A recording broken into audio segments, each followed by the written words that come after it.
You know that you are here to shine in your truth. So how will you refuse to face it? Hey, thanks for tuning in for another episode of the ReMinders podcast. This episode, I'm speaking with my good friend Ella, who was in town from Hawaii a few weeks ago when we recorded this. So she gives her story of how she decided to move to Hawaii just a few years ago.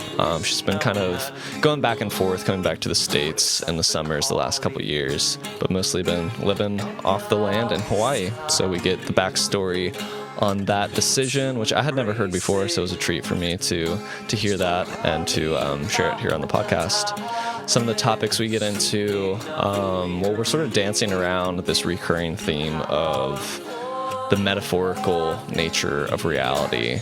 So I thought that was a pretty fun exploration. And some other topics, we're talking about like facts versus truth, which sort of goes into that idea. The idea of the void was a really, really potent topic for me to hear about from Ella's perspective. That was really cool. We talk about the balance of fulfilling self-need versus being of service to the community. So keeping that in balance and a bunch of other topics, but that's the gist of it. So this was a really fun episode for me. It was really great to hear Ella's story, and I hope you enjoy as much as I did. We started with Ella kicking off with a little grounding meditation, so let's dive on in. So, get in a real cozy position. Can feel the ground under us and relax our shoulders. Close our eyes. And we'll start with a deep breath, and on the exhale, sigh, and in that sigh, we'll release any tension within our being, any wandering thoughts, and anything that is keeping us from being at ease.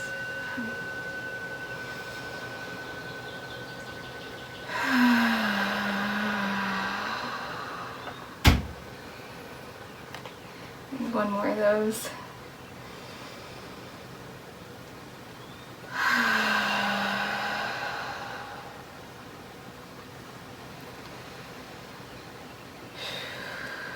Feel our eyes fluttering.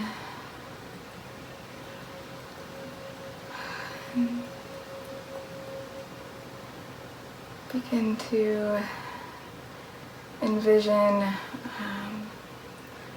white light coming in through our crown and red light coming up through our root. And those lights meeting in the middle in our heart. And feeling a tingling sensation in our heart that radiates through our whole being. A feeling of warmth and comfort. And just embracing living in this feeling for a moment.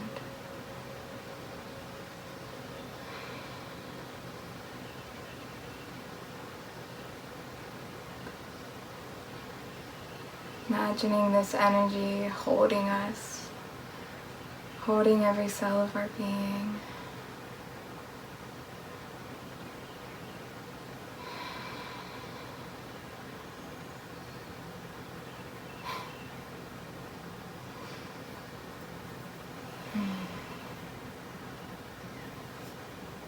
Relaxing into this feeling of the present moment, of the all-encompassing love that surrounds us in every moment.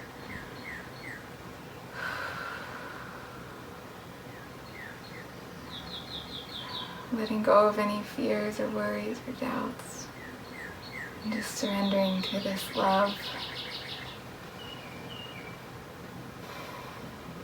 that radiates from our hearts.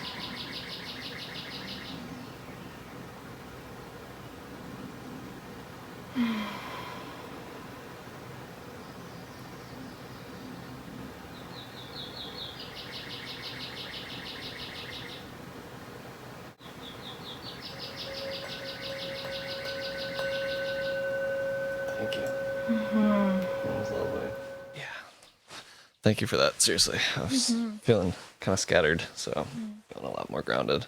Right. I had Kim do a singing bowl grounding meditation before we started last week, Nice. which is really nice. As you know, Kim's Yeah, got, so she's got all good. the vibes, all the bowls for all the vibes, and it was a quick one. Usually she goes like all the way up the chakras and all the way down and everything. It was just kind of a quick little check-in, which was really nice. I feel like that would be a cool way to start podcasts in general. Maybe make that a consistent thing that I do. I won't always impose it upon whoever I'm talking with to do it for me, but I had a feeling that you had some good flow with it, so checked out. Yeah, it's nice to like check in with ourselves and then also like reach that.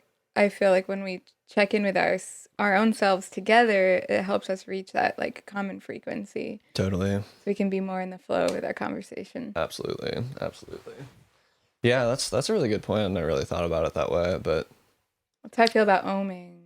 yeah, just tune into similar frequency, getting more on like already on like a subconscious level, like tuning in with harmony. You know, to like we're building each other up. You know, it's not like a dominating conversation where like someone's trying to like do all the talking and that sort of thing. I'm sure we've all been in that dynamic before, and it's not fun. It's not fun to be on either side of that. It doesn't feel like it can progress much. It's like it stops the flow. Usually, if one person's talking, the other person starts zoning out. At least that's usually what I do. Yeah. If I'm on that end of it. Yeah, at that point, if you don't feel like you're being received, Yeah. you know, you're gonna get bored.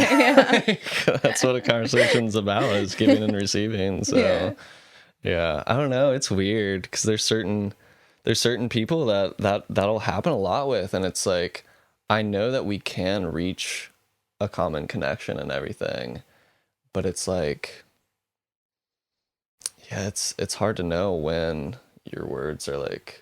When it's time to speak and when it's time to just listen. I guess sometimes people just need someone to listen to them. Yeah. You know, which We all got those little childs in us that want to be heard. yeah, exactly. Which actually sort of reminds me of something you said at Carolyn's the other day. You were talking about someone. Oh, you're talking about that reading you got from the festival. Do you want to tell that story? Sure.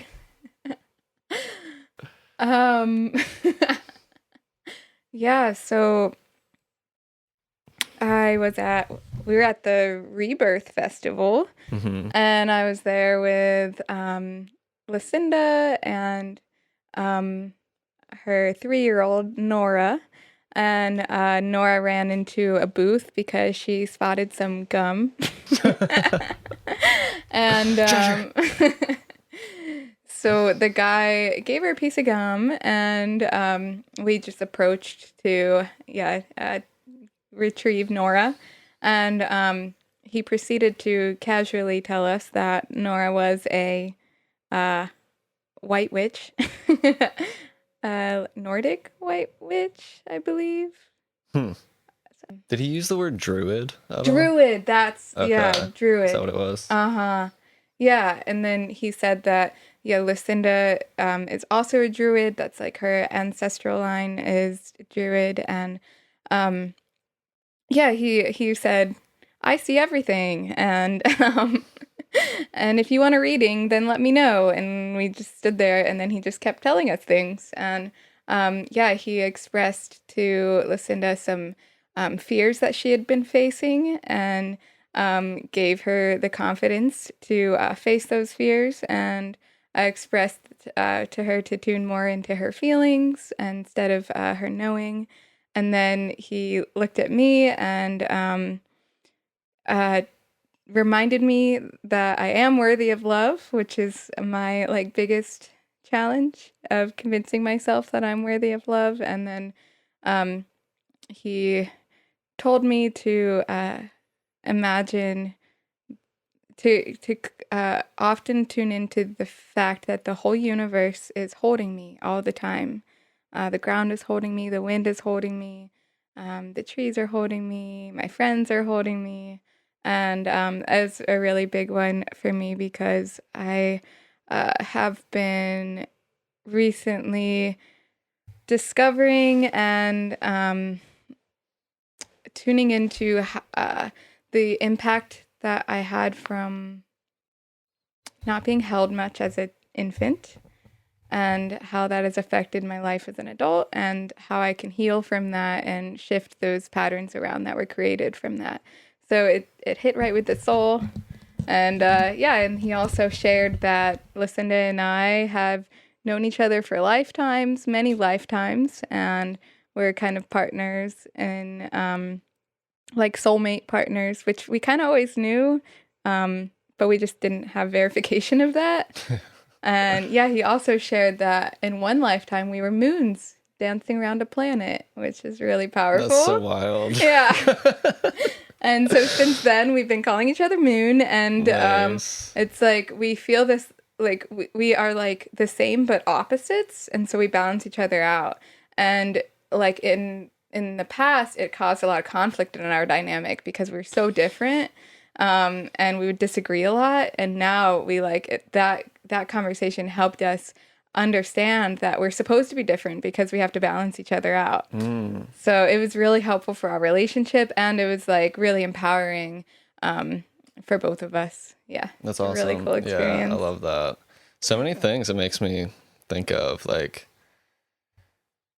the first thing, well, when you said you're moons, I'm just like, what does that even mean? You know what I mean? Like, so moons have souls or something? I mean, I could definitely play in that cosmology. When you sort of like get privy to the idea or experience that, everything you can see is consciousness in some form, maybe slowed down to a dense vibration of physical matter, maybe inanimate objects, but like, oh, sorry for all that tapping. Tap, tap, tap. That we've melded and molded into, tools of our own desire and function and everything. But like, yeah, I definitely do resonate with that idea that everything really is consciousness, like playing these forms, I totally temporarily, feel that. right? Yeah. But what it made me think of though, about you guys being moons, it's kind of taking it in a different angle of like, how much of this is metaphor? You know what I mean?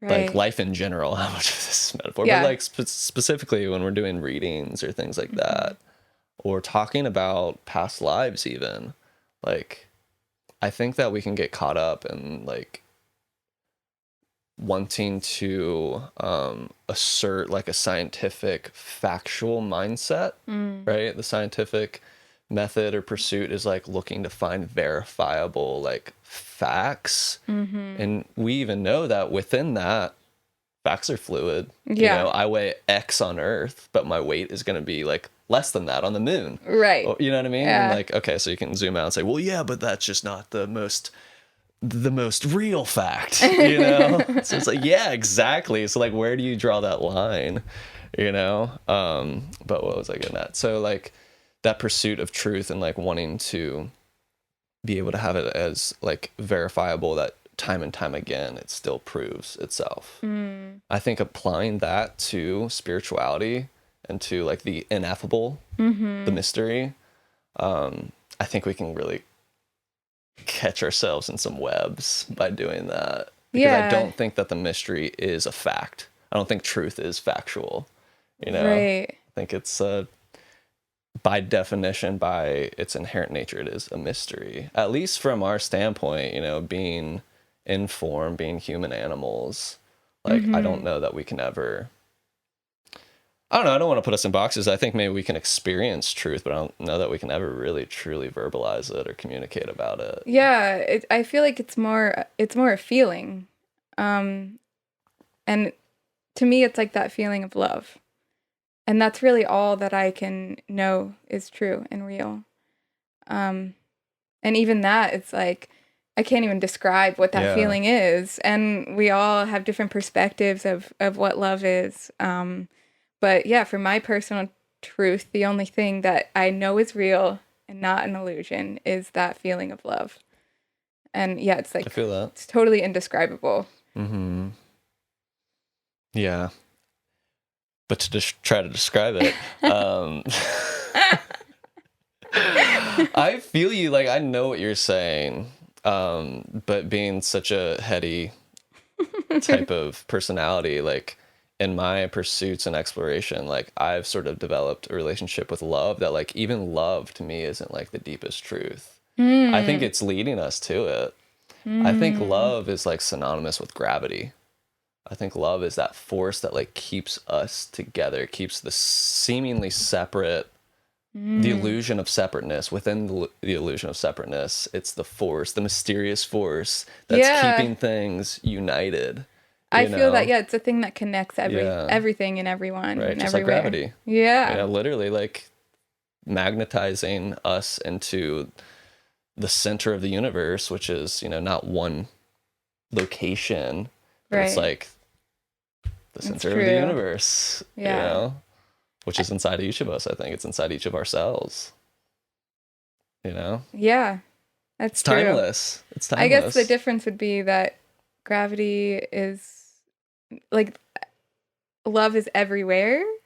Gravity isn't necessarily, right? Yeah, I guess you're right. I mean, I don't know. I don't know that we know.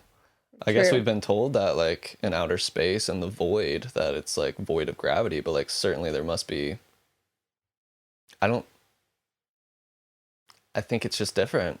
I think the levels of gravity are different. That's true, yeah. You know, because the planets, something's keeping the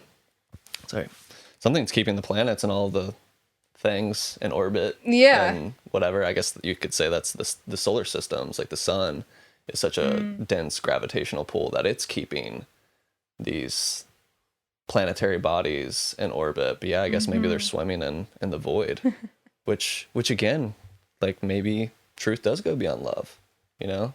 And it's not that like truth is void and it's all darkness and like, no, it's like you said, you're being held, like that void. We have, I think that we have culturally a negative association with the word void and like all that and darkness and the unknown and death and all that stuff. But like, I think that if we were to mature our relationship with those things, like we would just bloom such more vibrant experiences. Yeah. If we could come to terms with like what it means, what does the void mean? What is the unknown? Obviously we can't totally define it. That's the point. But we can like redefine our relationship to it, you know? Yeah, I've been working on that, trying to just feel the void instead of fill it.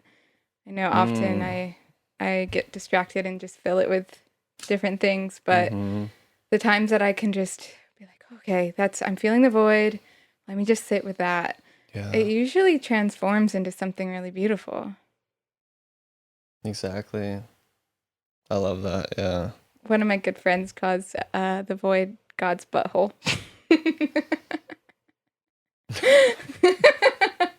It's like it's a funny metaphor. I don't know that I necessarily vibe with it as like a accurate or functional metaphor.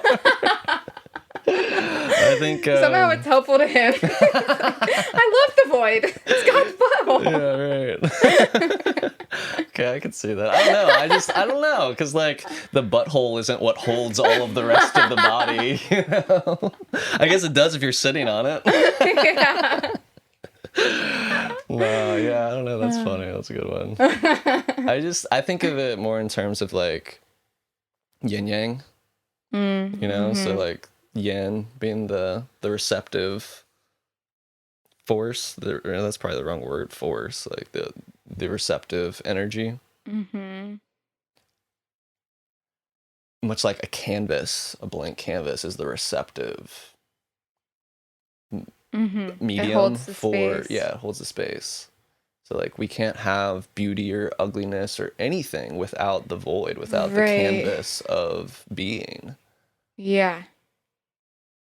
for us to become through and in. And so that's why, like, you know, when we take a more like trying to assert some sort of like finite truth, trying to assert some sort of factual mythology, you know, which like individuals do, religions do, you know, whatever. I think when we do that, we're kind of missing the point that like we are it, that like we are the unfolding of the divine, you know. And I think you were talking about, you brought up you know, self-worth and stuff like that. I think that culturally we've had really low self-worth for a long time, and that's probably part of why we have developed a relationship to a god being like this hierarchical god, this like external, like fatherly, almost, we've gendered it, you know, Yeah. type of thing. And I think that maybe that's rooted in like, who knows, maybe it was rooted in someone's visionary experience and whatever, you know. But I think that maybe like part of that is this need to, like you said, fill the void of our own divinity, our own love Yeah. and being and deservingness to be here, you know. Yeah, it's like not recognizing that we have all that we need, and that we can be our own guide and protector and everything. Yeah.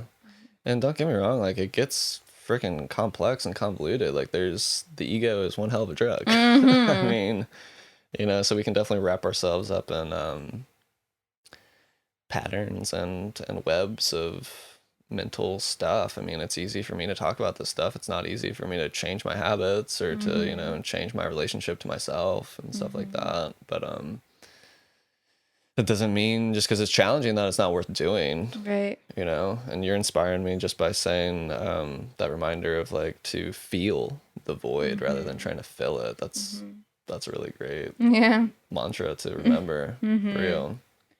I think feeling is really important, and it's 'cause I can see how this whole journey of life can be really scary, and I think for a lot of humans we really want to know things. Exactly. We want to know what's going on, and we crave that certainty. it's like a security. But it's really a false security because we don't know anything. But with the things that we don't know, it gives people security to just say, or just to have this the story of a godfather figure that takes care of us, which we are always divinely provided for and cared for. So that is true. It kind of goes back, not to cut you off if you had something else to add to it, but it kind of gets to what I was getting at with like, what if this is metaphor? You know, and I think that's where we get tripped up, is when we mistake metaphor for fact. Even facts themselves are metaphors, but that's probably going too far for this. I mean, I kind of already described that though. It's all a metaphor because everything is a mirror. And it's like, our whole existence is one big mirror. And so then like every experience that we have is like a metaphor for something else. Absolutely. And it's a mirror of a miracle. You know, is that word miracle. You know, but I think that's a fun like energy to play in, like the mirrors of miracles, like, because we're reflecting mystery. Like that word miracle is like, there's no explanation. It's just, but it's beautiful. You know, I've rarely heard of like ugly miracles, you know? Yeah. But I guess however you spin it, but you know. Yeah, I don't know. I feel like even on the most grand scale, and this is me, always got to take it there. But I think life itself is a metaphor. You know, I think it's kind of, you know, like a dream. It's like a dance. Yeah. And so like a metaphor for what? For the dance, I guess. But like what like dance is probably a better way of putting it, because that doesn't imply like a function. You dance just because we dance, you know, for fun or for expression, or just, I mean, you could say that plants, what they're doing is dancing, you know, it doesn't have to be for fun. It's just the motion. Yeah, it's just the flow. Yeah, the flow. Yeah. So anyway, I had to ground myself down from all that nonsense. So you're back in the States from Hawaii. So, you know, I don't think I've ever gotten like the full story of what led you out to staying in Hawaii. Is that something you feel like sharing? Sure. Is it a funny story? It's a good story. I think it's a pretty quick one, actually. Okay. It's really simple. You started grinning. And I was like, you not want to go there? So yeah, I was living here in Cincinnati, as a social worker, typical life, living in the city. And, I made a friend who was a traveler, and I'd never met any travelers before. So just meeting him was pretty expansive. And I spent a few months with him, and then he left to go traveling again. And one day I was on the phone with him, and he was out in Oregon, and I said, "So what are you doing next?" And he said, "I don't know. I think I might hop over to Hawaii for the winter." And I was like, "Wow, that sounds really cool. I'm jealous." And he said, "Why be jealous when you could do it too?" And then I was like, "Whoa, you're right." Okay. And then he said, "Do you need time to think about it, to quit your job and move to Hawaii?" And I said, "No." Hold on. So like, was that in one conversation? Yeah, that's literally how the conversation went. It was, I think I'm going to go to Hawaii. Right there. Yeah, it was like, it's like him saying, "Why be jealous? You could do it too." It was like blew my mind open. Like, oh yeah, I'm free and I could do whatever I want. And so like it just clicked. That sentence clicked, and I was like, yes, I want to go to Hawaii. Wow. And then I bought my ticket the next day. No kidding. Wow. And yeah, I had no thoughts. I'd never thought about going to Hawaii. I just like envisioned it as like some faraway honeymoon land or something.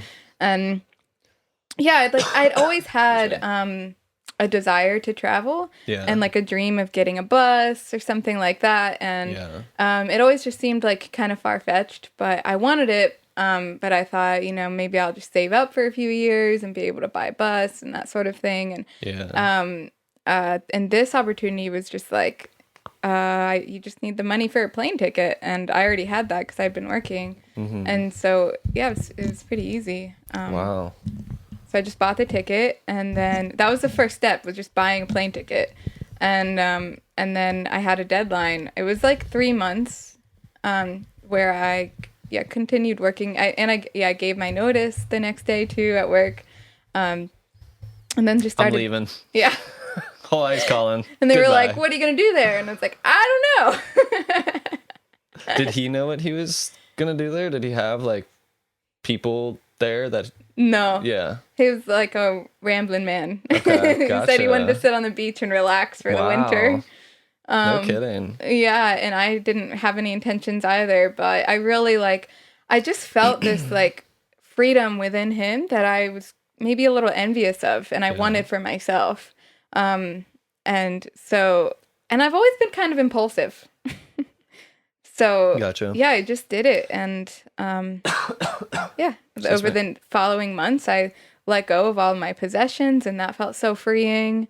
And I mostly just gave it all away. Yeah, I gave everything away. I don't think I sold anything. I just gave it all. And that felt so good. And Wow. then I went. And actually, so it was just him and I at first. And then over the next few months, we got a few other people on board, and so it turned into a group of 6 of us that all went together. Oh, okay. Nice. All from Cincinnati? 3 of us were from Cincinnati, and the other 3 were from other places. Gotcha. Wow.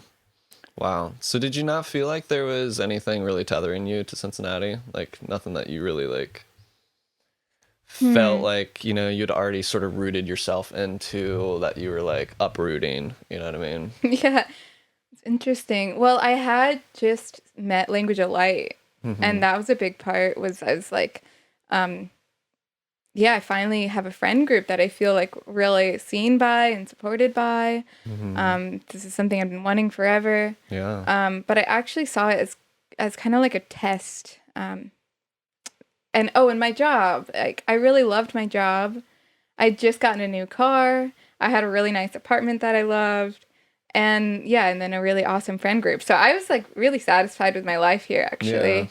Yeah. But I just knew that there was more out there for me. And I was seeing it as a test of my attachments. Because and it is interesting to think back on, because I didn't think that I was that advanced in my spiritual thought at that point in my life, but I did see that. I remember thinking, yes, like Spirit gave me everything that I wanted here, just to see if I was going to settle. Wow. Massive respect for that. That's not easy to do, to like give up, comfort, and B, like to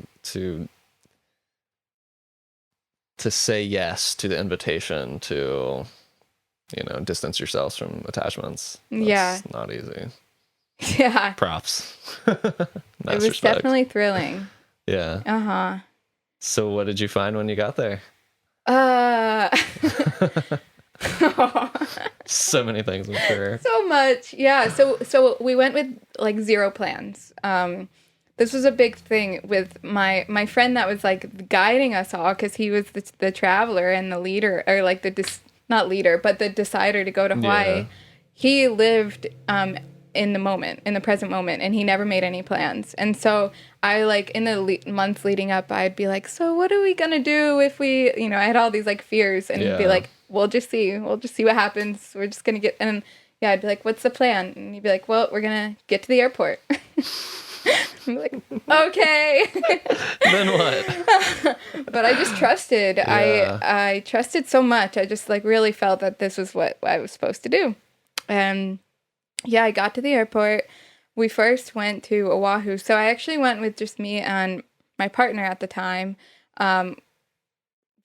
We all went. There was 6 of us, but we all like went within like a couple weeks of each other, like not the exact flight. Yeah. And so we went to Oahu first, and just with a pack, not much money, and we were only there for like 2 weeks, and we just camped around. I learned how heavy a pack is, and we did some like. Yeah, we were just completely depending on, like, the flow. And we just, we'd meet people, and they'd give us suggestions, and we'd flow around and camp in different places. And, like, we came through, there was a lot of challenges, especially, like, physical challenges. Like, hiking up a mountain that's, like, all mud, and we're just, like, kept falling and sliding because, like, the pack is weighing us down. And those sort of things kept happening. And then just, like, being out in nature completely with nothing else, no phone service or a dead phone. And, like, I had never really experienced anything like that. I lived the city life my whole life. And I'd go on, like, camping trips to, like, campgrounds, where, like, all your amenities are provided for. Yeah. So it was my first experience being, like, just me and the earth, and and my partner. So that was very scary, and it brought up a lot of, like, inner triggers, but we made it through. And then, the first couple weeks was mostly that, just, like, camping and walking around with a pack. And, the very first night, so I, like, got a suggestion from some random person on Facebook, which is actually Bodhi. I wasn't really friends with him at the time, but I just saw that he had been to Hawaii, of a place to camp. And so we, like, hiked up a big hill and made it to this place from the airport. And we're, like, walking in, and then there's, like, a park ranger person that, and it's, like, dark out by now. And he's like, what are you doing? You can't camp here. And we got really scared, so we just started running. And we, like, both fell multiple times. And then eventually we just like set up a hammock on like the edge of this cliff. And we're like, all right, this is where we're going to be. Wow. And we didn't set up a tarp or anything because we're like so terrified about like getting in trouble or something. And then overnight it starts pouring down rain. And we both kind of do like the like deer in the headlights thing where we just freeze about it. So then we get completely drenched, soaking wet. No. And our pack is so wet. And this is our entryway into Hawaii. And then, when the sun rose the next morning, we just like took all our stuff, all wet, and we walked like a mile to a McDonald's and dried all of our things in the blow dryer in the bathroom. Yeah. No kidding. So that was the beginning. Wow. And then we flew to the Big Island because two other people in our group that had landed first, they said that they felt called to the Big Island. And so we went there, and we got there, and we were planning on they were at a community like 3 hours away from the airport. And so we land, and we were going to take the bus there. And we get there and find out that it's a Hawaiian holiday, and there's no buses. Oh, wow. So then I was like, all right, we get to try hitching for the first time. And so we go out to the road, and we start hitching. Were you pretty nervous to do that? I wasn't very nervous. No? I was excited. Yeah. My partner was nervous and Yeah. discouraged. And so it was mostly just me, and I was like dancing on the road and like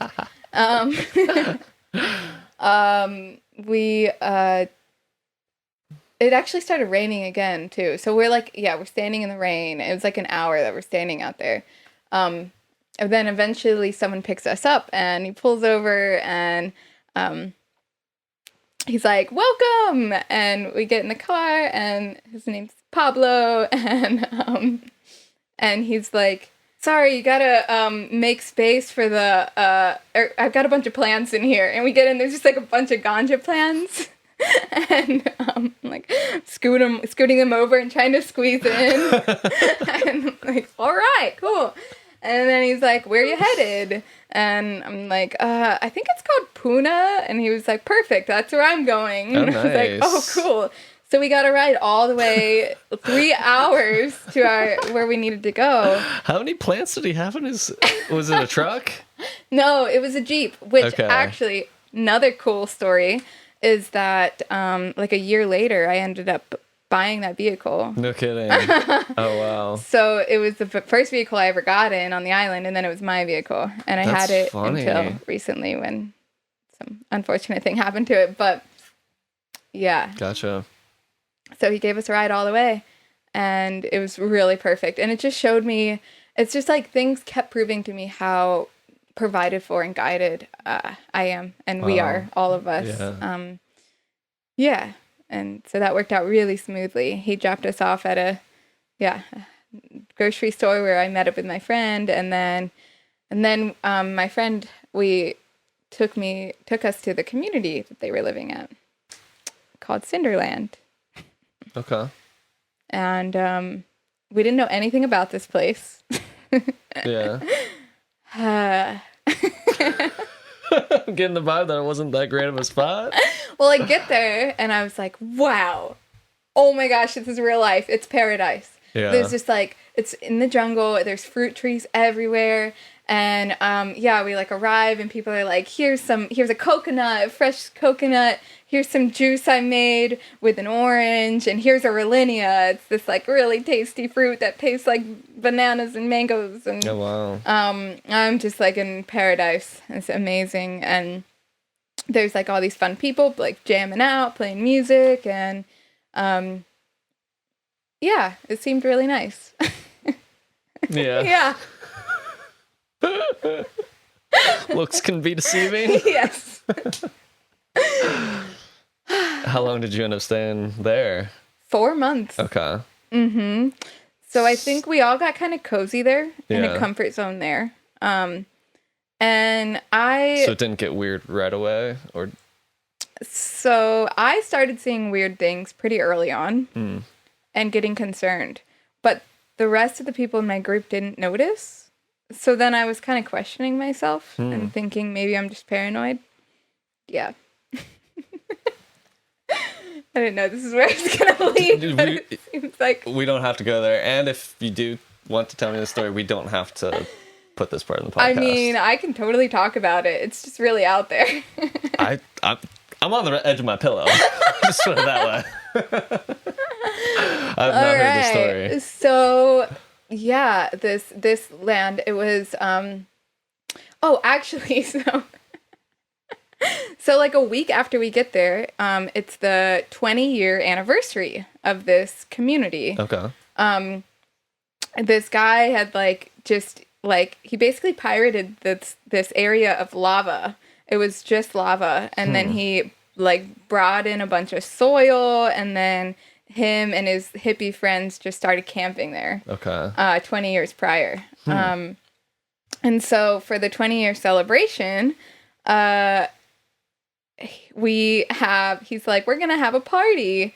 And he gets a bunch of boxes of wine and some other things, and he's like, we're gonna watch this documentary.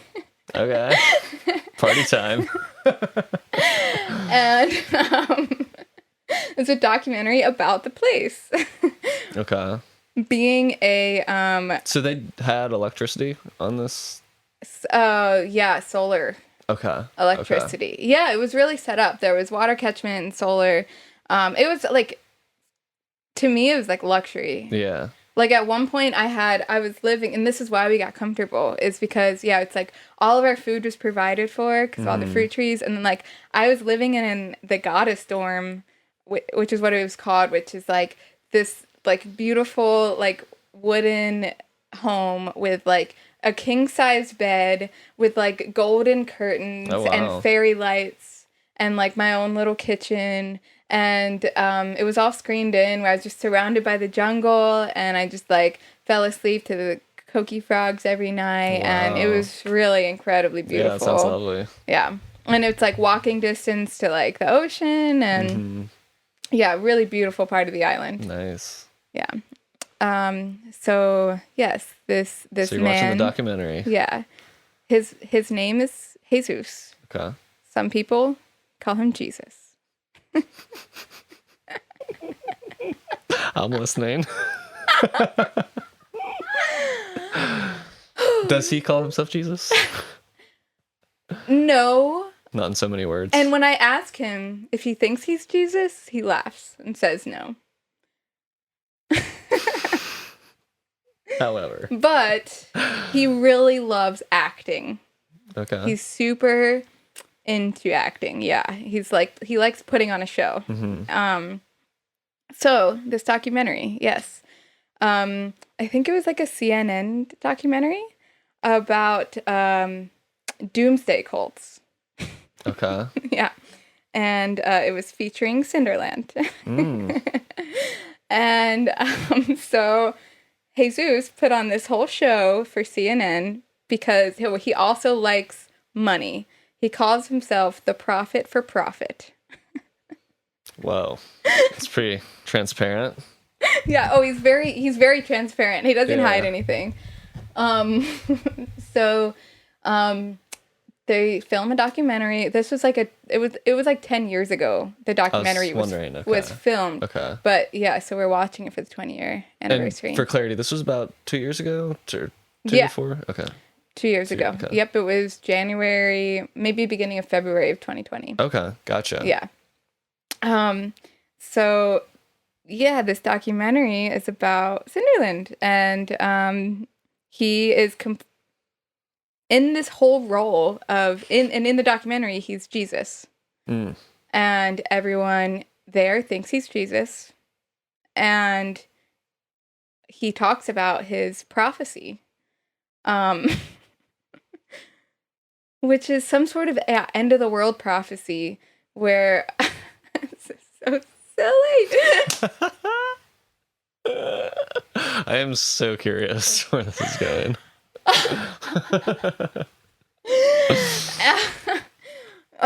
So I just also want to mention that prior to starting the documentary or telling us what the documentary is about, he offers everybody LSD. Okay. Gotcha. So We're all So sitting there's there. also that. Yeah, that's a whole nother level of this. Yeah. Yeah. And he puts it on, like, we don't have TVs there or anything, so it's like Okay. this tiny. Oh, and it never got aired, so it's Oh. only for CNN never aired it. Huh. Do you know why? No, Hmm. I don't know why. Yeah. So it's on like a USB Okay. in this little laptop. So there's like Gotcha. 30 of us surrounding this I was little wondering, laptop. yeah, if there's like a projector or Yeah. something. Or, yeah. Okay. Yeah.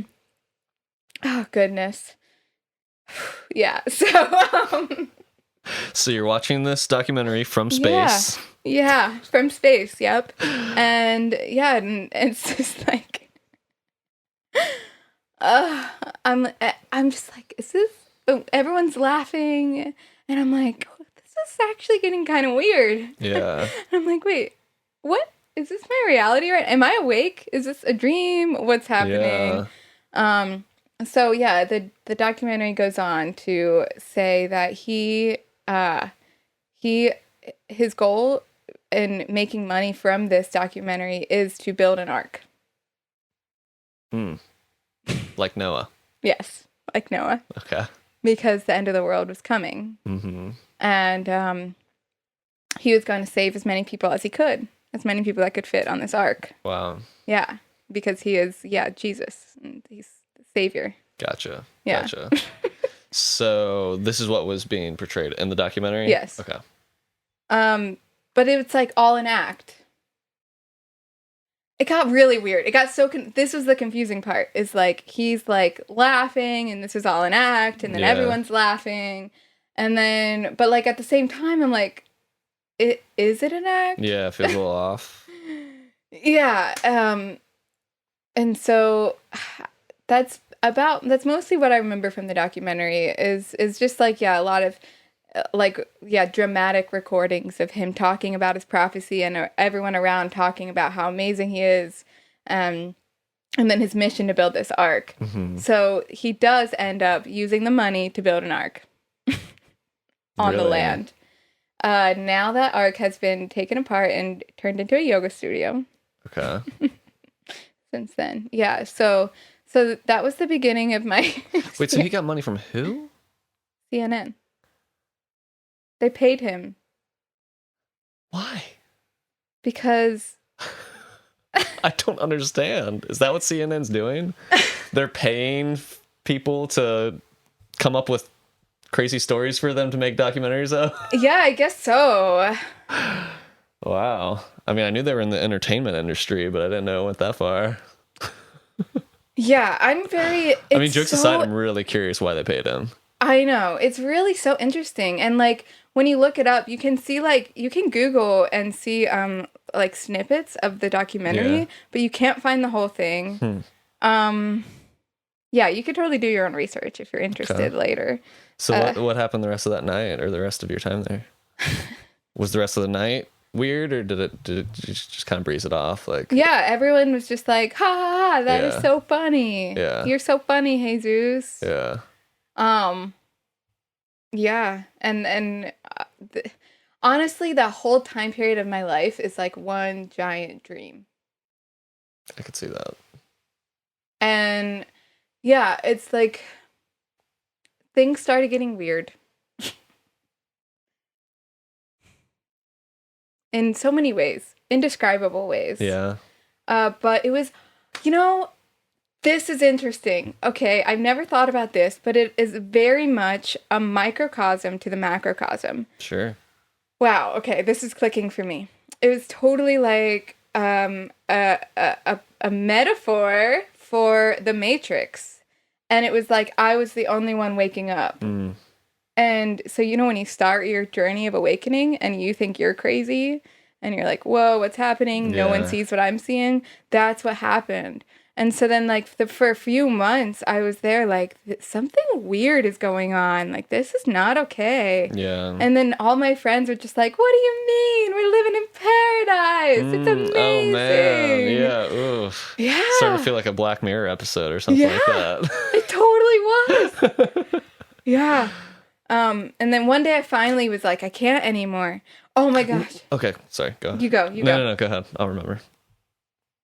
So I wake up one morning and I was like, I'm leaving. Today's the day I'm leaving. And so I get out, I like run out of bed, I like pack all my stuff really quickly, and I just go. And then I like hitch out of Cinderland, and I get dropped off at the grocery store in town. And I was like, I sit there and I'm like, okay, spirit, like, I don't know what I'm doing. I'm completely in the unknown right now. I have no, like, all my friends, they actually were, like, started to reject me because I was, like waking up to this, like, community being weird, and they were, like, really in their comfort zone about it. So they just... Real quick. Yeah, I'm with you. So what was your suspicion? That it was, like... That it was a cult or something? That it was a cult. That it was, like, a cult that pretended to be a cult to like put on a mask that it wasn't a cult. Yeah. But it was actually a cult. Yeah. And it wasn't like a doomsday cult because he like that, and he didn't actually think it was Jesus. So like the things that he pretended it was a cult about wasn't actually a cult. Yeah. My suspicion was that there was this like underlying brainwashing going on. To what end though? Or to what? See, it's what weird. What was anyone getting out of it? A lot of people were living. It really is just this microcosm thing. It's like the same thing of what I see the Matrix as. It's just like that they were getting in loops and they were just living this looping life. And it was different. They all felt that they had escaped the Matrix.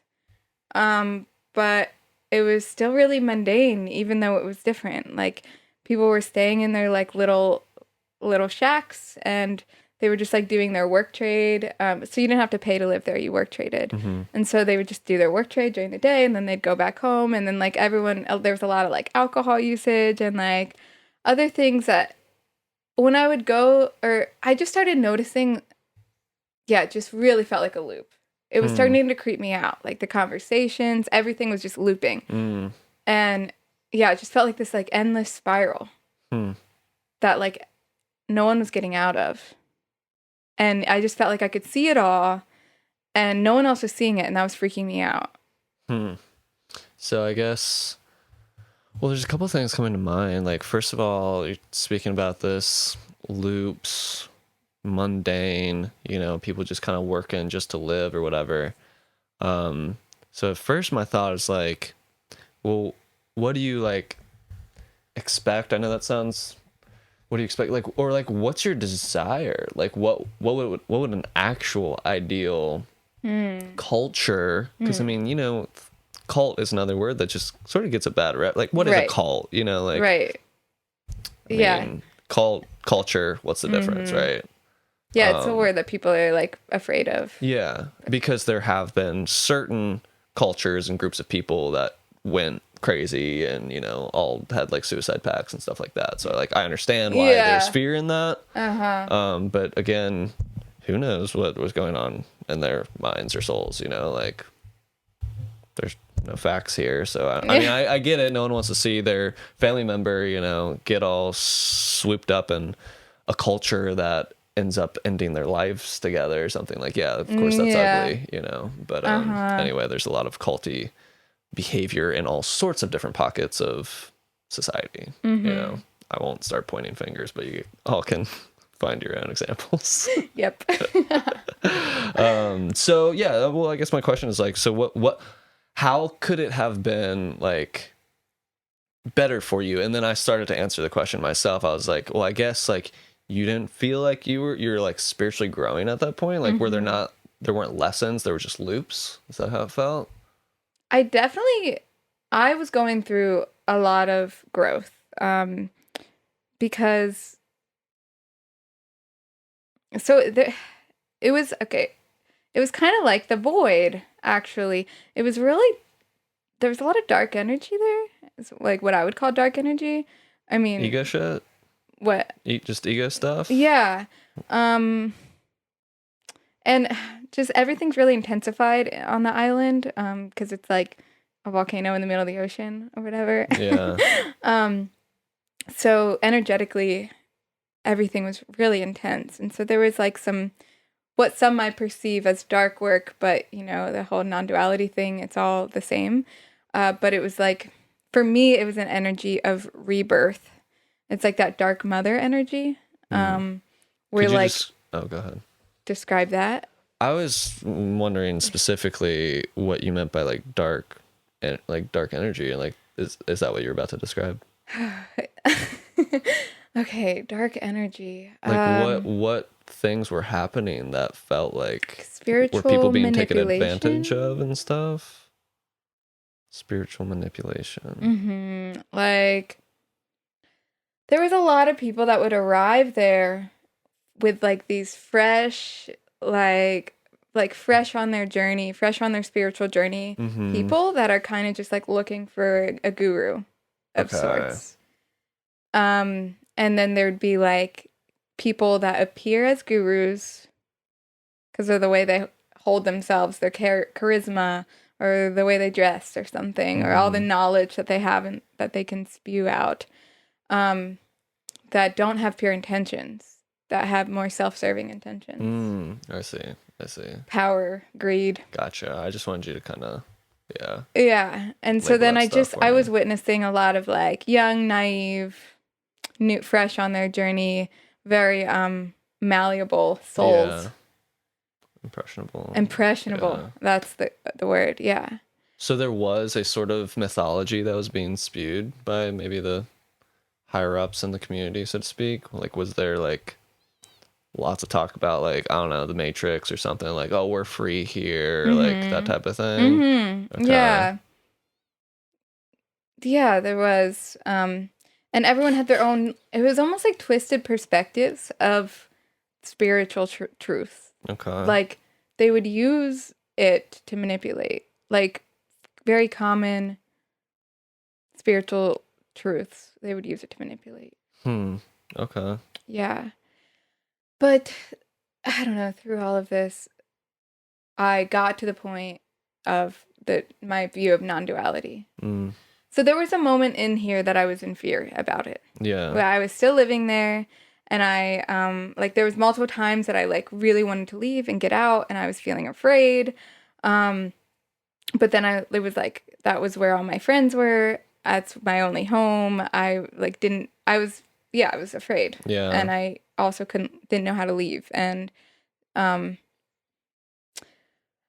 anyways, by the time I left, I ended up shifting. Actually, yeah, like once I left and got a clear head, got space from it, and grounded back into myself and what my truth was and what I saw as real, that's actually what led me to my perspective of non-duality, because I saw that I had completely transformed.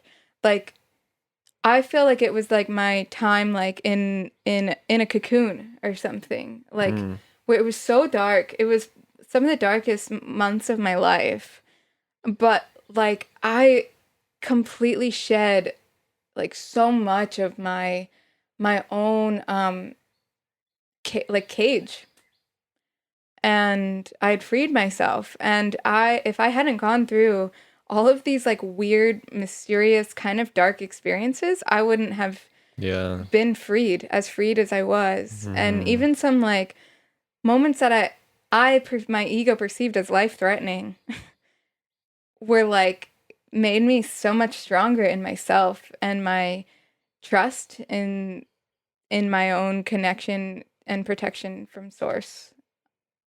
Yeah. It strengthened me so much. I could see that. Yeah. And I'm like, so for that reason, I'm like eternally grateful for Cinderland. I don't want to live there ever again, but I do still visit, and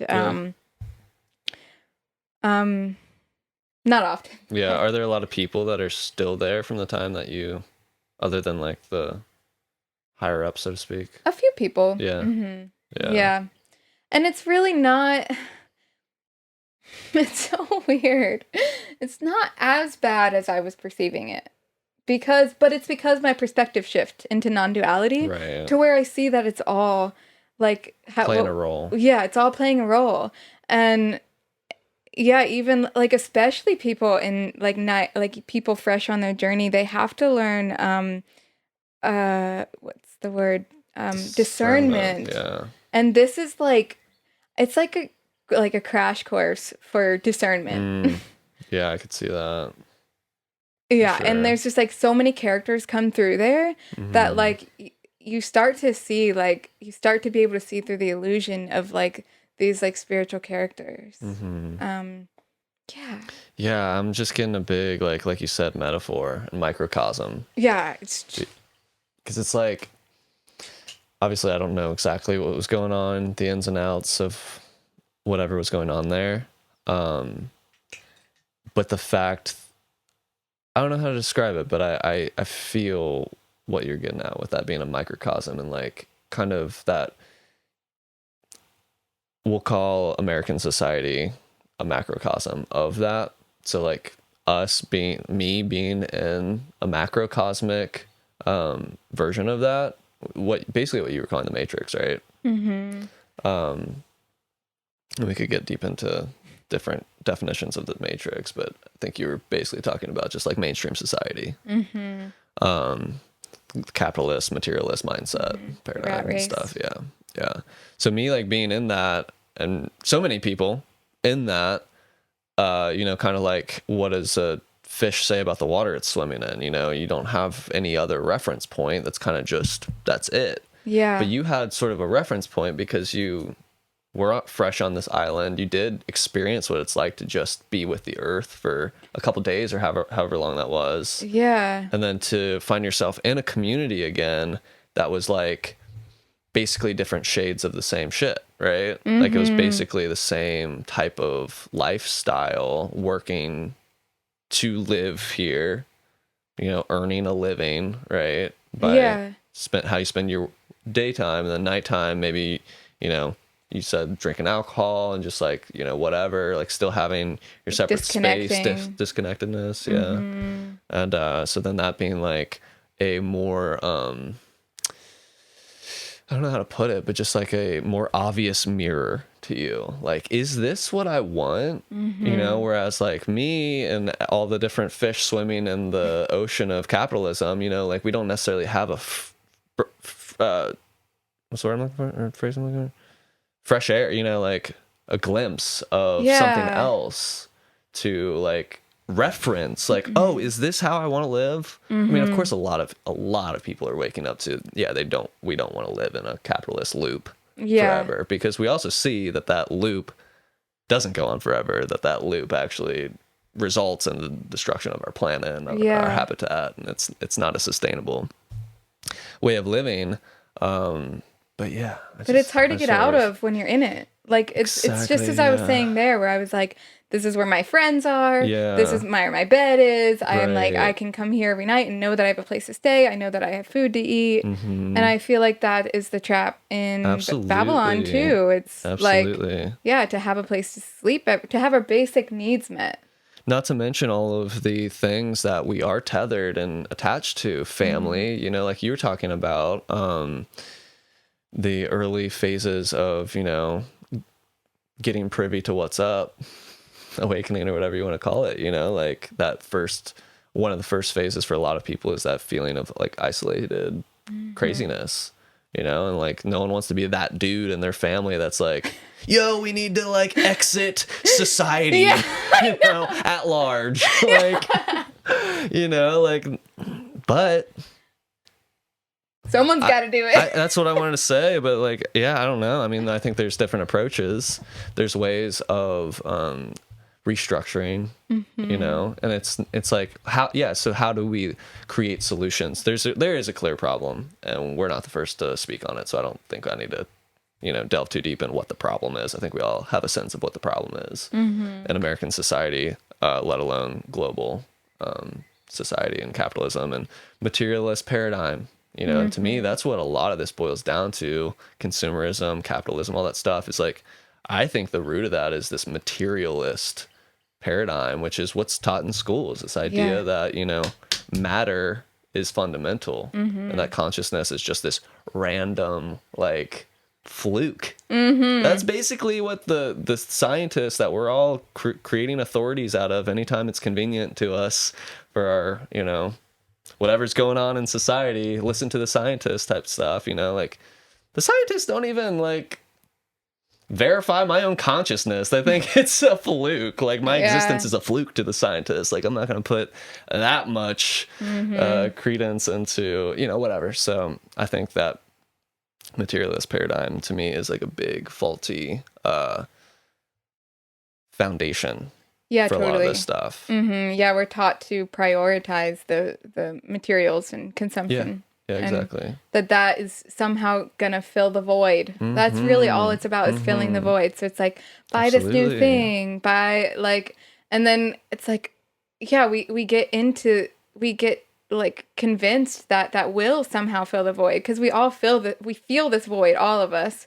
And so then to have like someone that's like bigger than us be like, well, if you buy this new iPhone, you'll look at this commercial, look at how happy these people are. And then it's like, well, I want to be happy too. And so then I got to work so that I can get this thing that'll bring me happiness. Right. And then that's just, and the survival race in it too, Yeah. Like that's the, kind of privileged, consumerist mindset is when we have an abundance of resources that we can buy things that are, trivial, that make us happy. But,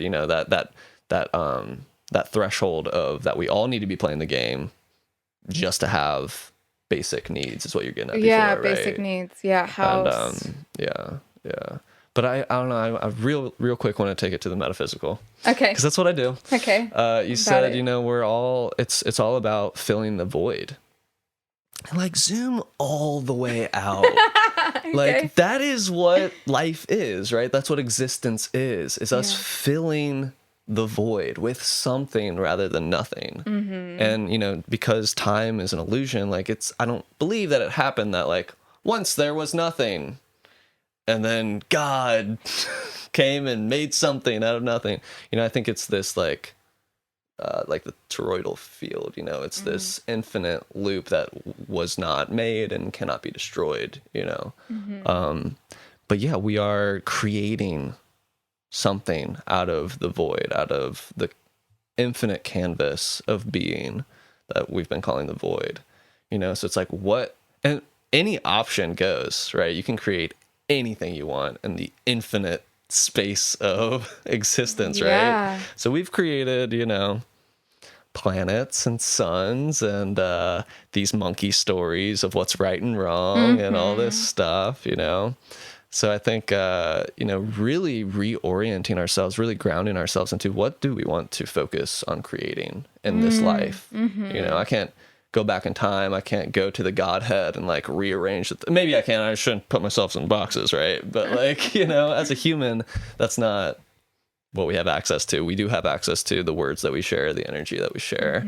the art we create, the experiences that we create. Yeah. And are we going to just take up the mantle from the forefathers and just continue to literally sacrifice decades of our lives to being a cog in the wheel? And, not to say that I don't want to be a cog in a wheel, so to speak, a cosmic wheel. Like, yeah, we all have our puzzle piece to add to the whole picture, right? It's just, do we believe in the things that we're working on and towards? Right. Are we working towards something as a community? Do we have a shared vision of what we're even doing? Yeah. And American society, it doesn't really seem like that. I think that's where a lot of things are dismantling, is that we don't, in the colonial times, like our shared vision was this manifest destiny. Like, yeah, that was definitely rooted in some dark, like you said, some ego shit. But at least it was uniting people.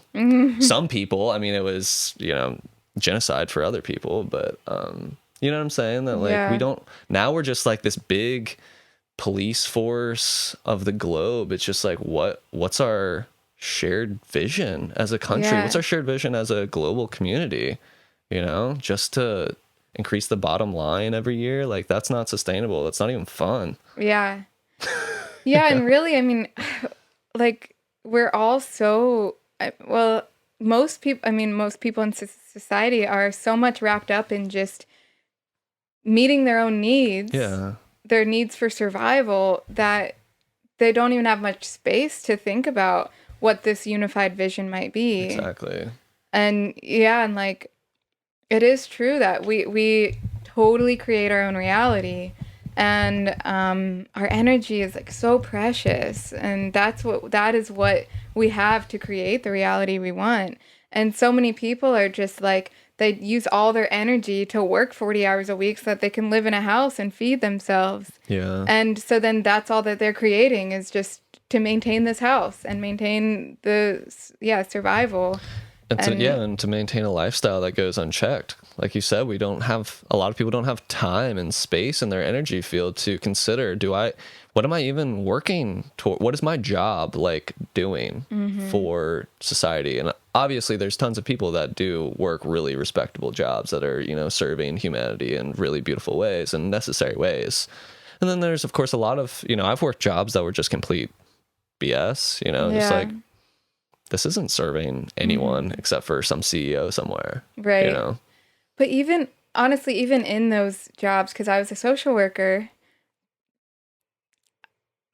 I was still like draining my energy to the point that, because I was working 40 hours a week to maintain my apartment, and I couldn't really give my best self to my clients because all of my energy was going to that I didn't have much energy to take care of my own self and my own, what my soul wanted. And so even those jobs, the jobs that are seemingly serving society, it's still a challenge if someone has to work that much. It's just, and I personally think that it is a distraction to keep us from recognizing our ability to unify, and that once we all do unify, all of our energy, like collective energy, could create the most beautiful world, but that would then free us from the chains that we're all in. Right, exactly. And so, like, the fact that it costs so much to live in a house isn't a coincidence, I don't think. I think that we're kind of forced to work so much so that we stay distracted and in illusion about the fact that we're all one, and that we could join together to like create heaven on earth. Absolutely, we're distracted in that sense, and just to remain dependent. Dependent is part of your point there. Yeah. And gosh, talking about housing, when Kara and I were looking for this house, I mean, on one hand, this house was like a huge blessing because like we spent time like imagining how it would feel to be in a house that had potential to build a studio and all this stuff. And it was like, it was part of a spiritual practice to like magnetize that into our lives. And even though it felt kind of arduous at the time and we reached points of doubt and stuff, like, is this really what we are supposed to be doing? Is getting a house and stuff. In hindsight, it really only took a year. I know people that look for housing longer than that. Yeah. So on one hand, it's like a really beautiful thing. On the other hand, part of what I saw is like how real estate is a real life game of Monopoly for people. And just when you get into like flipping houses and just like literally just the housing market in general, it's people playing just Monopoly with people's not livelihood, but people's houses, people's living situations or whatever. It's really wild. It's nuts. It's absolutely nuts. But anyway, I don't want to harp on that too long. But there was something else I wanted to say about what you're saying. I don't know, it escaped me. Mercury. But I don't know, I guess it's really just how do we really want to create these solutions? What do we want to create? So that's another thing, is like, speaking about energy, all of our energy, or like us creating our reality, and that we only have so much energy to do that. Something I try to focus on is, with my words, speaking about what I want to create rather than speaking about the problem. Absolutely. Yeah. Solution-based speaking and thinking. Yeah. And definitely on that so page. For me, my vision is a world of harmony within and without, harmony with ourselves, and harmony with each other, and with the earth, and priority of love instead of greed. And a reality where we can all not just be passerbys as we walk by each other, and instead actually seeing each other, taking the time to get to know one another, recognizing all of our similarities and shared human experiences, and supporting each other, like truly wanting to support each other instead of everyone being in a space of selfishness, which is not our fault. Like we were conditioned to be greedy and to worry about like our own needs, but so it's not our fault. But if we could transition to a reality where we are all caring about each other's needs, and we have more of like a gift economy where we're just like sharing, and we all have like shift to an abundance mindset, recognize that we have all that we need, and then we're just like sharing our gifts with one another. And I don't know, it seems very far-fetched to go from this reality to that, but I've seen it in Hawaii and other communities. Yeah. It's definitely on its way. It's totally on its way. It is here, right? It is here. It's just we have built up we've decorated time and space with this creation of something that really isn't sustainable, and something that is a belief that really isn't rooted in innate truth. It's just simply a belief that we choose to feed, a belief that we choose to hold, and reinstate in one another, at a societal level. I mean, this level, I think we're encouraging each other to tap back into the more primal belief, if you will, or more primal position where the earth and the universe is abundant. It really is. Which is to say that there is renewable, never-ending resources that we just have to align ourselves with. We have to remember that that's a part of us. That's a part of our being. And if what I was getting at before, if there really is no beginning and end to being, then it's infinite. Yeah, exactly. What's stopping us from experiencing that abundance, that overflow of not overflow, but just, an appropriate flow of love and belongingness, and get your needs met. It's truly all there for us. We just have to believe it. And we've been really taught to be fearful and afraid that some sort of lack. The whole like homelessness thing is such like a fear thing. Like, oh, you don't want to be homeless. Yeah. I don't know. There's so much around it, but I know. I think part of it too is that we somewhat have a skewed sense of what our basic needs are. Yeah. It is obviously a blessing to have a roof over my head when there's a snowstorm, right? You know, or a rainstorm. But does that mean that I should never allow my body to feel rain? Right. Does that mean that I should stay in this man-made cage, if you will, this crate, to stay inside all day long? That really siphons my energy. I feel that it's really disconnective. I noticed, just because I'm typically always living outside, and the past few weeks I've been living in a house, and I can really notice the shift. Yeah. And your energy and mood. Yeah, and stuff. It does feel very disconnective. And I'm just like, I'm just naturally more tuned in when I'm living with the earth. Yeah. And I don't know. We it's just that it's the consumerism mindset of like, right. Like bigger, better kind of ideal. Right. But I truly feel that the most blessed way to live is just simplistic. Yeah. Humble and grateful, and willing to build what we have, or, that type of thing. I think you're talking about consumerist stuff. We have so many stories built up around like how we need to nourish ourselves too.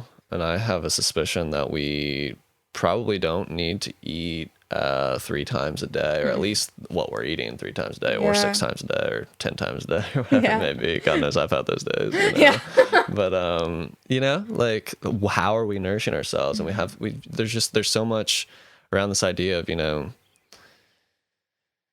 that we have to make certain figures to feed our family and all this stuff, and it's just like our priorities are just put some seeds in the ground. Yeah. Feed Literally. ourselves. Yeah. The earth but will that's give gross.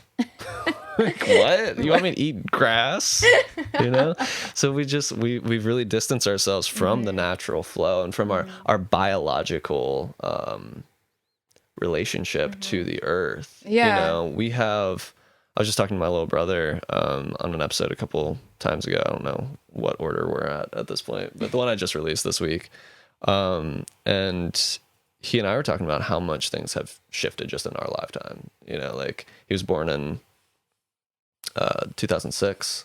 And so, like, the internet was already in full swing throughout his whole life. But, like, you know, I sort of saw the dawn of it becoming more popular and stuff. And, like, obviously remember before, you know, smartphones and stuff like that, you know. And it's just, like, in such a, like, relatively speaking, human history, tiny fraction have we been living the ways that we're living, and that is so normal now, you know, to be inside most of the time, to be sitting so much, to be using our thumbs and our attention shining into this little digital portal into, like, this digital interglobe, you know, the internet of the global whatever that we're tapping into. And you get on TikTok and you can have, you know, intimate interactions with a one-sided interaction with someone you otherwise never would come in contact with because they live on the other side of the world, you know? And so the ways that our brains are being affected by this overload of information and technology and stuff like that, not to say that it's all bad, obviously. Right. There's good in everything. Yeah, I've, you know, had some really good value come in from the internet, but I've also, like, wasted a lot of time and a lot of energy, and, you know, have messed up patterns, you know, like most people probably do, like phone addiction and shit, you know, like, where it's just this compulsive automatic, you know, is there anything going on? Does anyone love me? You know? Like, it's really about love. Yeah. And this is the thing, it's like I think that the void is a lack of self-love. Like a personal void that we feel. And like with this, when we don't fill it with self-love, that's when that comes up, is when we're in that void, if we aren't filling that with self-love. Exactly. Yeah. And then, like, this reality of, like, constant input, because that's kind of how I'm pretty sure, like, most people live. It's like constantly, whether you're watching TV, you're looking at your phone, you're eating, you're listening to music. It's just like this constant input for our consciousness. It doesn't allow any space for us to tune in with ourselves. Exactly.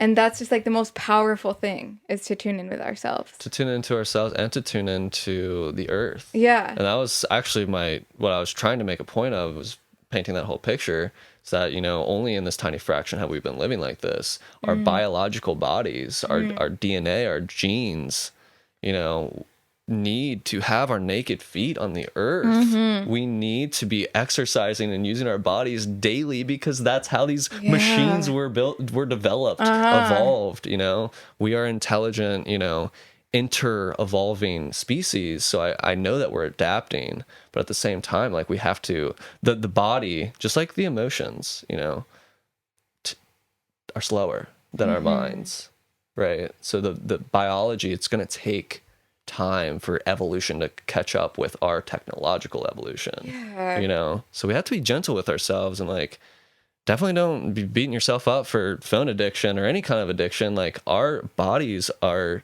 you know, we I don't like to say designed, but developed and evolved to, you know,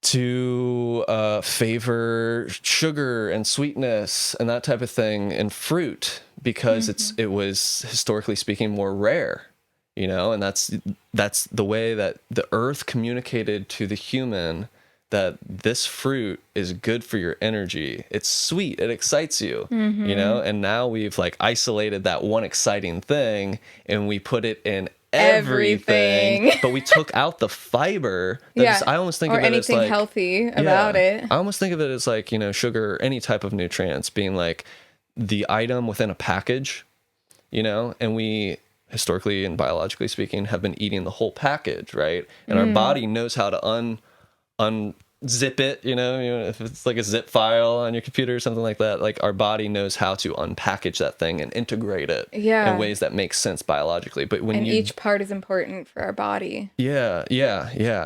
But when we isolate just the item, just the thing in the package, there's no packaging. Your body's like, what is this?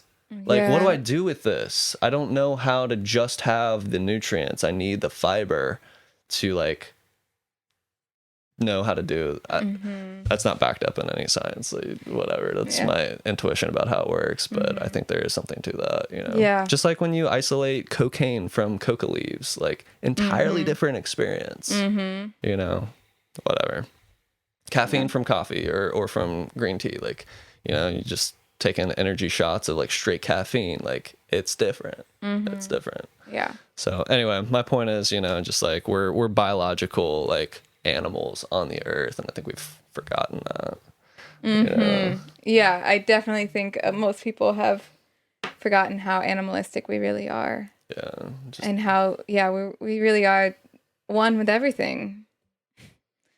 And so many people feel scared to be in the woods. But that's like the safest place to be, in my opinion. Like, what makes you say that's the safest?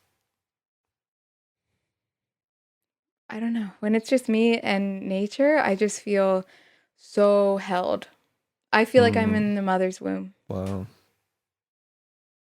Kudos. Because that's not very common anymore, unfortunately. I know, there's so much fear, like you said. There's so much conditional fear. Conditioned fear. I mean, someone with me, super fair skin, like I'm go outside. I gotta fear the sun, getting sunburnt. I gotta fear the bugs, the tiny little vampires that are gonna come suck my blood. Like there's so much, and who knows, like what things have been exacerbated by our positioning of being an industrialized civilization, how that affects, the way that the ozone layer, the way the sun is interacting with our skin. Like maybe it's being magnetized by some, ozone film that's like maybe making the UV rays like more dangerous than they otherwise would be, that type of thing. Like maybe the bugs are like way more vicious because yada, yada, yada.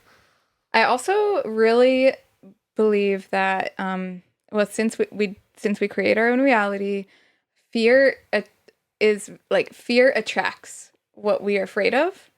And I personally, through my experience in Hawaii, I don't feel any fears about anything related to nature anymore. Yeah. And it has completely shifted. Like I don't ever think about sunburn. I never wear sunscreen. And I'm outside all the time. I don't think about bugs. And in Hawaii, there's like centipedes and fire ants and like all these wild bugs and giant cockroaches. And it doesn't even cross my mind anymore. I don't know like when the shift happened, because I used to be like terrified. If I'd see one spider in the room, I'd start screaming. And now spiders crawl all over me. And I love being visited by spiders. Like everything has shifted, and they don't. Yeah, I really do feel that it's fear that creates the issue. Because I used to get sunburnt so easily. I don't get sunburnt anymore. Yeah. Wow, thank you for that. Yeah, I mean, I 100% agree. Yeah, but it's, it's like I apply that knowledge and wisdom to certain aspects of my life and then totally forget about it in other aspects. Conditioning. And that's kind of what, spiritual awakening is the process of us examining how we got here, who we are, what parts of those things are rooted in truth and love and harmony and being, and what of those are rooted in becoming better, becoming worthy, becoming, all of these like self-limiting beliefs and personalities that we wear in different areas of our lives that have been conditioned and patterned through, those patterns of society and family and ancestry and all this stuff, Yeah. That's kind of what the spiritual path is really like taking off those layers of our ego and seeing what's left, you know?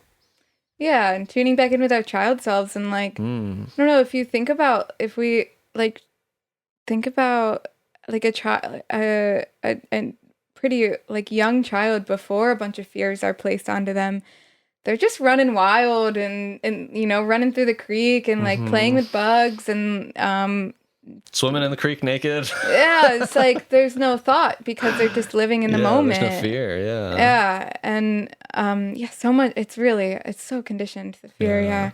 Yeah. It's so refreshing to see Nora and Callie and all those kids at Sage Valley just running wild all weekend. Just like it's just reminded me, like how much we need each other as a community, as individuals to the community. Like we know that as adults, but like even kids, they need to be around each other. There wasn't a whole bunch of like, oh mommy, come play with me. It's just like the kids are taking care of themselves. They're off doing what they want to do. They're with their peers. They're with people that are in similar developmental stages of their lives and stuff, with similar interests and energy levels and curiosity and it really, tribe is so important. That's like my heart song, is like the importance of tribe. It's so crucial. And then on the flip side of it is what you were already getting at, like the shadows of tribalism, the culty sort of like grossness that can come from when we give ourselves fully to the community without discernment. Then it's like, what individuals are leading this community, and are their intentions intention is really important, rooted in harmony, or are they rooted in their own self-serving ego stuff? And also like on a personal level, if you're someone who is like exploring community and tribal kind of living, it's really important to also maintain sovereignty. It's like, because it's not codependency, it's interdependence that needs to be in a community. We all do need to support each other, but at the same time, we have to remain true to ourselves and maintain that sovereignty so that we don't like blindly follow. And I personally believe in egalitarian community, which is that everyone's equal. We all have a voice and we're all important, and we all are a different piece to this puzzle, and not one piece is bigger than any other. We're all the same, and we all create this beautiful tapestry. And that's why I don't really like hierarchical kinds of communities, because it just seems like a replication of the society that we're living in. Right. We all have a very special medicine to bring to the table. And so that's where the self-love comes in, when we are able to truly tune in with ourselves and see ourselves and love ourselves. We can show up in our own unique frequency boldly and confidently and not get lost. And that's like, this is the thing I have the most trouble with in living in community, is I get lost in just like serving the needs of everyone else and trying to make sure everyone else's needs are met, that I forget about my own. Right. But it seems like selflessness, but it turns into selfishness, because then I'm totally drained and I can't give my best self to my community. Right. And then I end up taking out like all of my frustration on people. And so sovereignty is so important. Just as much as we need each other, we need ourselves. Absolutely. And so that's a way, using discernment and maintaining sovereignty is really crucial if you're going to explore community life, because it is important to not get lost into following a false guru. Right. Yeah, I mean, I think at this point any guru is a false guru. You know what I mean? I think the guru is the moment. The moment, so we can be reminded by children who know nothing about the wisdom that they speak. It's not it's not a gather around children, listen to me preach. It's like just living harmony, living in spirit.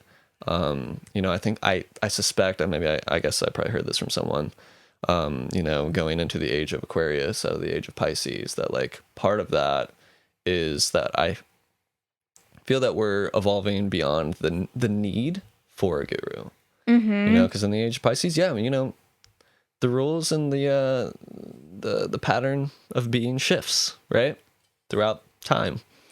So, you know, we may need something today that we don't need tomorrow, type of thing. So I think, you know, Ram Dass, perfect example. Like, there's a guru that, like, I mean, he literally had a guru, you know, Maharaji. yeah, there's a tradition and a path there that he tapped into, and he sort of acted as a guru, you know, maybe without the formality, but he acted as a guru for countless people like you and me, you know, in the West, that, you know, just hippies that came across Be Here Now. Yeah. I mean, legit. He turned a lot of people on. Yeah. And that's a beautiful thing. But if we create a deity out of him. Yeah, put him on a pedestal. Yeah, right. And then make it about the ego, make it about the form of being rather than the being itself. You know, that's a word I use a lot. And I think one of these days I'm going to have to break it down a little bit more. But being, to me, that's everything. Like, and it's a verb. It's not a noun. Like, I'm not talking about anything in particular. I'm talking about the mystery unfolding. It's being. It's this being that is ever present, you know, and we get to talk about it when we're in these ego forms. We get to think about it. We get to postulate about it. We get to have fun remembering how beautiful and mysterious and perfect it is, you know. Only through the game of hide and seek, like, only through our suffering are we able to have that excitement of remembering, you know. But it is here all the time, and I feel that we're so distracted by becoming. We're so distracted by this idea that we need to improve ourselves, that there are problems and there are urgent solutions that need to be created and all this stuff. And, like, all of that is, like, it's almost like it's fact, but it's not true. You know, it's real, but it's not true. Like, it is real. And this reality, we do need to embody solutions if we don't want to live something that would be more suffering and be more destructive and ugly. You know, it's like we have options, right? But in truth, like, nothing needs to happen because it's already being what it is. You know, it doesn't need our ego's approval on what's right and wrong. Right. Yeah. You know? Yeah, it just is. Yeah. So we've had a lot of really delicious conversation here. So I think we should probably come to a close. Something at the end that I like to ask is a couple things. First, was there anything from the conversation that you wanted to bring up that you didn't get a chance to say? And then second, if you want to think about both of them, is there anything from the conversation that you wanted to highlight? Maybe if there's something in particular that we could, like, bring into action, you know, a takeaway, that would be even better. Maybe just because I kind of only touched on, like, the rough parts of my experience in Hawaii, so I could give, like, a quick, like, overview of all, like, the beauty that I experienced and how we can bring that sort of beauty into our everyday reality. Cool. Yeah, I'm definitely curious about the specifics of the rest of that story, but I didn't know if you would want to, like, tell the whole story in one sitting. But yeah, that's a perfect way of capping that. Cool. Yeah. Yeah, so I'd say, like, in general, so then I ended up exploring multiple living situations, multiple communities in Hawaii. And through all of that, I gained so much connection with the community there, like the broader community, and the culture of Hawaii and the Hawaiian people, and that my connection with the earth there it was really expanded. And some of the core values is, I guess, my biggest takeaway from my experiences in Hawaii is the core values. One is, you know, aloha, the aloha spirit, which is love, and that is, like, what's ingrained in the culture, and that love is, like, truly seeing one another and supporting one another, and there's just so many family vibes there. we're like everything, it's like on island time, everything's slower, and like nothing is the norm. This like fast-paced reality that we live here, where we're like going to the grocery store and like just like getting what we need and leaving, or even ordering our food so that we don't have to go and see anyone. There, it's like the complete opposite. Like the grocery store, we call it the Natch. It's like the natural food store. It's like the place to go to socialize, and like basically everyone goes there. Like anytime they go to town, we go to the Natch, and like you'll run into like 10 different friends there every time, Oh my and end up having gosh. picnics in the parking lot. And I will literally spend an entire day at the grocery store because Wow. yeah, and That's it's just like so mind-blowing. friendly. I know all the clerks. We all know each other by Oh my name, gosh, that's and we so check in with each beautiful. other, and we're all sharing food outside, and it's just like so incredible. And Wow. oh, Just to I even know love that it that's so much. possible. Yeah, it's so possible. It's so That's- possible. It's so possible.